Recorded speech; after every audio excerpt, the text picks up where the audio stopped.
Hi, this is Mommy and your Mommy Negosyo, and in today's video, I want to share with you my answer to the question, how can I expand my business from one single store to multiple locations while ensuring control? Yes, control is very important. Now, we got this question in one of the comments in one of our YouTube videos. It was Mary who asked that question.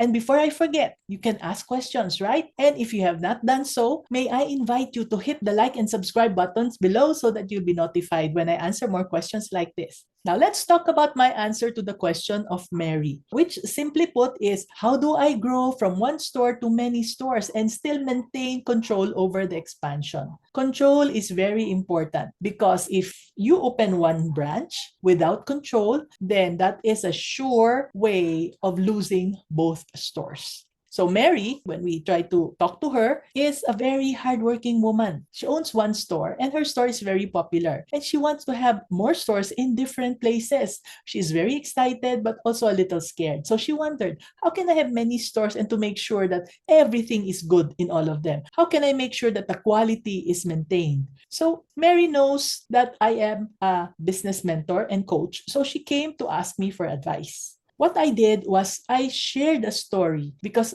stories can prove that something works. That's why I always share stories of other clients that I used to have. And a lot of my clients own small bakeries and own small stores. They sometimes own pizza parlors, small ones, and they have a lot of successes after working with me. So I told Mary that I will tell her a story about Line.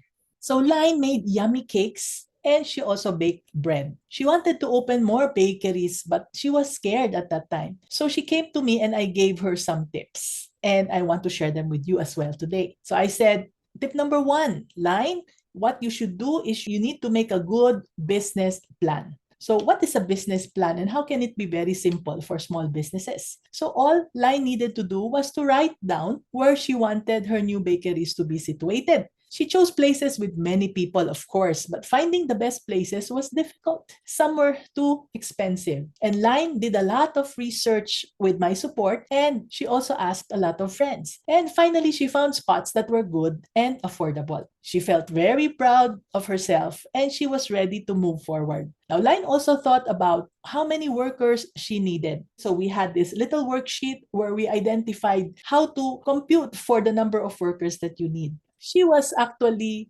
traumatized from hiring the wrong people before. And this time she was scared again to hire. But when I gave her the guidance on how to do hiring correctly, how to choose the right people, and so on and so forth, Line was able to talk to each person. And I also trained her how to train them well. So after that, Line felt safer knowing that her team was strong and she was ready to expand. So, tip number two, I said, Line, you need to use technology. It cannot be just everything manual. So Line started to use computers to check all her bakeries. So there were apps and there were softwares that she was able to find. And now she was trying to learn new tools. At first, it was confusing for her. So what she did was she took a short class and it helped her a lot. It's important for us to learn about tools and not be scared about them. So since she already had new tools, so she felt very powerful with all the skills that she was able to gain. Now, this way, she was able to see how all her bakeries were doing without having to go check them. All right, that is using technology. Now, the last tip that I gave her was to trust. Always trust your people, but you always need to check.